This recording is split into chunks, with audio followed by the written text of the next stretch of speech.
कितना गंदा लग रहा है यार। क्यों गंदा क्यों लग रहा है? मायरा स्कूल जाती है अब, अच्छी तो लग रही है इसको अलग।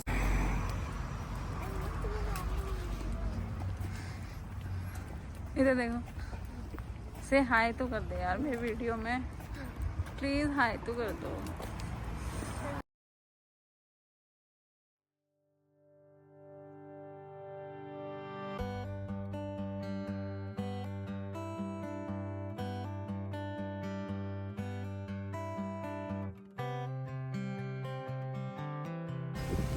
Hello friends, welcome back to my new blog. और अभी मैं मायरा को स्कूल छोड़कर आई हूँ और अब मायरा को बस इसी वीक और जाना है और उसके बाद में समर हॉलीडेज स्टार्ट हो जाएंगी। यहाँ पर समर हॉलीडे जुलाई टू अगस्त तक होती है, उसके बाद में सितंबर से नया सेशन स्टार्ट हो जाएगा। और स्कूल के बारे में कुछ बातें हैं जो मैं आपको बताऊँगी अपने मिनी ब्लॉग में। इंडिया में जब मैं मायरा को स्कूल छोड़कर आती थी तो मैं अपनी एक्टिवा से जाती थी और यहाँ पर तो इतना पैदल चलना पड़ता है, सुबह सुबह उसको स्कूल छोड़ के आना पड़ता है वॉक करके। लेकिन चलो कोई नहीं, सुबह सुबह की मॉर्निंग वॉक भी हो जाती है और इसी बहाने फ्रेश एयर भी मिल जाती है बॉडी को। बस यही पॉजिटिव थिंक ले लेके यहाँ पर रह रहे हैं। अच्छा, सुबह सुबह का अच्छा वेदर रहता है यहाँ पर। अभी तो मैं घर जा रही हूँ, अब जाके चाय नाश्ता बनाऊँगी मैं। ये आंटी आ रही सामने, ये डेली मिलती है मुझे, गुड मॉर्निंग बोलती है, हाल चाल पूछती है। Hospital yesterday, chest x-ray. God knows what that was for. And then the doctor told me when I went Monday for the results of blood test, I was anemic. I said I could have told you that. She prescribed me more iron tablets and I'm not taking them. I don't like taking them. And then supposed we're going to the bank this afternoon for an appointment, but I'm going to go in and tell her I'm cancelling it. Okay, bye bye, take care. Yeah, take care, and you. Greenery देख रहे हो यहाँ पर, इतनी greenery रहती, कभी कभी तो मुझे लगता है जंगल में ही आ गई हूँ मैं। लो जी, घर आ गया, चलो अब अंदर चलते। सारी जैकेट यहीं गेट पे लगा देते हैं ताकि कभी बारिश हो ठंड हो तो यहीं से पहन लेते हैं, यहीं पे रख देते हैं वापस। चलो गेट लॉक कर दिया, फाइनली घर आ गए हैं। अब ये देखो पीछे कपड़े सूख रहे हैं, वो यहाँ पर ठंड रहती है इसलिए हमें घर के अंदर ही सुखाने पड़ते हैं, तो उनको मत देखना, मुझे देखना, मेरी वीडियो को देखना। मायरा का अब ईयर 5 फिनिश हो गया है और अब मायरा का ये हमें रिजल्ट मिला था जिसमें उसकी ओवरऑल परसेंटेज, ओवरऑल परफॉर्मेंस कैसी रही, उसने साल भर स्कूल में क्या किया। मुझे तो पता भी नहीं था उसने साल भर स्कूल में क्या किया, क्योंकि यहाँ पर पीटीएम भी 1 या 2 बार हुई थी और होमवर्क यहाँ मिलता नहीं है। उसके बाद में मायरा की अटेंडेंस और सब कुछ, मायरा ने क्या किया।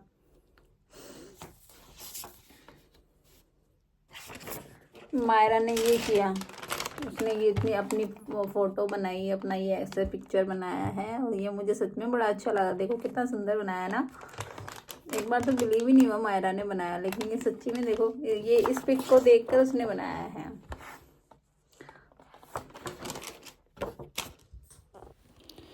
और ये था मायरा का रिपोर्ट कार्ड जो कि हमें कल ही मिला था और मैं चाहती थी मैं इस पे मिनी ब्लॉग बनाऊं और मैं बताऊं आपको कि किस तरह यहाँ पर बच्चे की परफॉर्मेंस इन्होंने बताई है। पूरा थ्योरेटिकल में दिया इन्होंने, यहाँ पर A+, B+ और परसेंटेज में इस तरह से रिपोर्ट कार्ड नहीं आई है मायरा की, ये इस तरह थ्योरी करके दिए। यहाँ पर राइटिंग में कैसी थी, मैथ्स में कैसी थी और ये रीडिंग में उसने कैसे किया। और ये देखो यहाँ पर जो बच्चों की अटेंडेंस होनी चाहिए वो होनी चाहिए यहाँ पर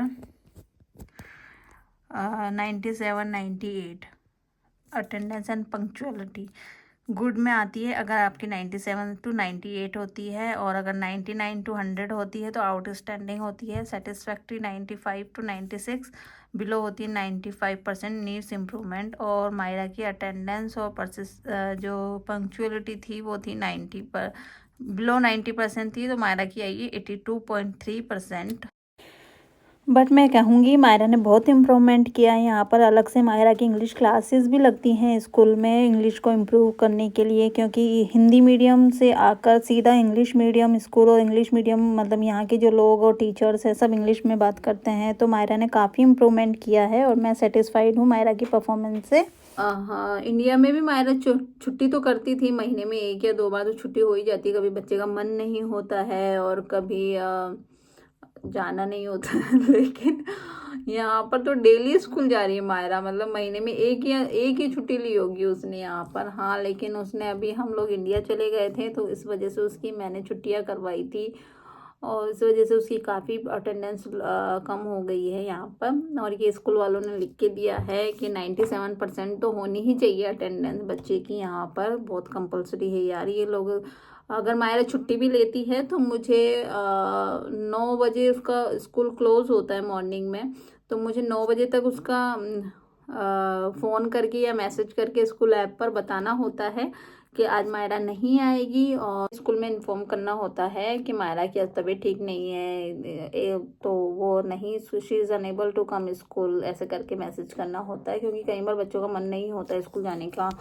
और दूसरी बात ये कि यहाँ पर मतलब अगर मैंने 1-2 बार ऐसे बोल दिया था स्कूल में, मुझे पता नहीं था क्या वैलिड रीज़न होता है यहाँ पर स्कूल का। जब बाद में पता चला कि अगर आप बच्चे के दांत में दर्द है, या आप बोल रहे हो कि हमें कोई ज़रूरी काम है, बाहर जाना पड़ रहा है, तो ये सब यहाँ पर ऑथोराइज नहीं माना जाता है। आपको अगर बच्चे की तबीयत ठीक नहीं है तो ये ऑथोराइज करते हैं, अदरवाइज़ ये लोग किसी भी छुट्टी को ऑथराइज नहीं करते हैं। मैंने एक बार मायरा कॉल पर बोला था कि मायरा आज स्कूल नहीं आएगी क्योंकि हमें किसी ज़रूरी काम से बाहर जाना पड़ रहा है, लेकिन 10 बजे वापस फ़ोन आया कि नहीं, आप बच्चे को स्कूल में छोड़कर जाइए, नहीं तो वो एब्सेंट में आ जाएगी। अगर ज़रूरी काम है तो आप वीकेंड्स पे करिए, लेकिन अभी मायरा को स्कूल में छोड़ कर जाए। तो मुझे फिर उस दिन 10-10:30 बजे के आसपास मुझे वापस मायरा को स्कूल छोड़ के आना पड़ा।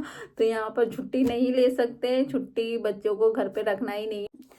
और अगर बच्चे के दांत में दर्द है तो भी आपको ऑथराइज नहीं मानी जाएगी आपकी छुट्टी, बच्चे को आपको स्कूल लेके ही जाना पड़ेगा। ये दांत में दर्द और ये सब ये लोग नहीं मानते हैं, ये छुट्टी देंगे भी नहीं। और इन्फॉर्म करना तो बहुत ज़रूरी होता है, स्कूल ऐप में मैसेज करना होता है, या फिर आपको रिसेप्शन पे कॉल करके बताना होता है कि आज मेरा बच्चा स्कूल नहीं आएगा, ये रीज़न है, तबीयत ख़राब है, वॉटेवर कुछ भी। और ये देखो, ये स्लिप मिलती है जब बच्चे का कहीं लग जाती है कुछ बच्चे की जैसे पेपर कट हो गया, खेलते टाइम बच्चा गिर गया हो, या फिर बॉल से हिट हुई। अभी ये लास्ट वीक मायरा के बास्केटबॉल खेलते टाइम यहाँ पर शोल्डर में थोड़ा सा हिट हो गया था, तो उस वजह से ये मायरा को मिला कि उस टाइम पे अटेंडेंट कौन था और उन्होंने क्या ट्रीटमेंट दिया मायरा को, और ये कितने बजे की बात है, ये सब ये लिखकर और ऐसे साइन करके डेट टाइम सब कुछ डालकर ये देते हैं यहाँ पर। कई बार मायरा के पेन कट हो जाता है तो उसके लिए भी ये स्लिप बना, ये देखो, ये 1 जुलाई को ये इस टाइम पे मायरा के, और यहाँ पर Myra played basketball and hurt left arm and shoulder, और उन्होंने क्या ट्रीटमेंट किया, आइस कंप्रेस। तो इस तरह से ये बना कर देते हैं और साइन भी कर दिया, और ये रिसिप्ट नंबर लेते हैं। बच्चों की एजुकेशन, बच्चों को आप रखते कैसे हो, बच्चों को स्कूल में कैसे रखा जाता है, इन चीज़ों को लेकर ये लोग बहुत सीरियस होते हैं, बच्चों को बहुत ही सीरियस तरीके से लेते हैं। हम तो स्कूल में जाते थे, कभी डंडा पड़ रहा है लेट होने पे, कभी क्या हो रहा है, कभी होमवर्क नहीं किया उस वजह से डांट पड़ रही है, कभी उठक बैठक लगवा रहे हैं। लेकिन सच में यहाँ पर बच्चे की थोड़ा सा भी कुछ हो जाए, ये लोग ऐसे रिसीप्ट बना के भेजते हैं पेरेंट्स के पास में, और हमारे तो टीचर ही ठोक देते थे बच्चों को पकड़ के। वो 3 महीने पहले इंडिया गए थे तो हमने मायरा की छुट्टियों के लिए बोला था कि हमें छुट्टियाँ चाहिए, मैंने एप्लीकेशन भी लिख कर दी थी, लेकिन उन लोगों ने ऑथोराइज नहीं करी थी, और हम लोग फिर चले गए थे जल्दी में। और फिर ये देखो, ये पेनल्टी नोटिस आया था, अब तो हमने फिल कर दिया है, ये पे कर दिया है। और ये मायरा की हमने 14 फरवरी से लेकर 14 मार्च तक उसकी हॉलीडेज़ करवाई थी। हमने सोचा ऑथोराइज हो जाएगी क्योंकि 1 वीक की बीच में छुट्टियां भी थी। तो ये देखो, और बस हमने सोचा था चलो एक जने के नाम की पेनल्टी आएगी, हम लोग भर देंगे, चलो कोई नहीं, हमने गलती करी, हमने छुट्टियां करवाई मायरा की। तो ये ललित के नाम से आया था और ये हमें भरने थे 60 पाउंड। और अगर आप लेट करते हो तो आपको 1000 पाउंड तक की पेनल्टी, 120 मतलब डबल हो जाएगा 120 अगर आप लेट पेमेंट करते हो 1 महीने में। और अगर आप नहीं करते हो तो आपको 1000 पाउंड यानी कि 1 लाख रुपए आपको यहाँ पर फाइन भरना पड़ेगा। और ये 60 पाउंड तो हमने भर दिया, लेकिन ये तो चलो हो गया, चलो फादर के नाम का आया, पेनल्टी लगी कोई बात। लेकिन उन्होंने मदर के नाम से भी पेनल्टी भेजी, देख रहे हो, ये मेरे नाम से आई थी, ये ललित के नाम से आई थी। और इसमें भी मुझे भी मतलब 60 पाउंड पेनल्टी भरनी पड़ी। तो हम दोनों ने मिलाकर 60 पाउंड 12,000 रुपीज़ यहाँ पर पेनल्टी भरी है। और इसमें भी सेम ही था ये, और इसमें भी अगर आप नहीं भर मतलब यार पैसे कमा रहे ये लोग, यहीं पर ले रहे हैं, कुछ बचाने नहीं देंगे। सारी कभी पेनल्टी, कभी क्या कभी क्या, कभी टैक्स, कभी ये। और दूसरी बात ये कि लेकिन ये लोग जानते नहीं, हम लोग इंडियंस हैं, हमें पता है पैसे कैसे बच। Bye bye guys, I hope आप लोगों को मेरा ये मिनी व्लॉग पसंद आया होगा। सो प्लीज़ लाइक और शेयर करना और मेरे चैनल को सब्सक्राइब करना। Thank you for watching, bye bye, take care guys, thank you.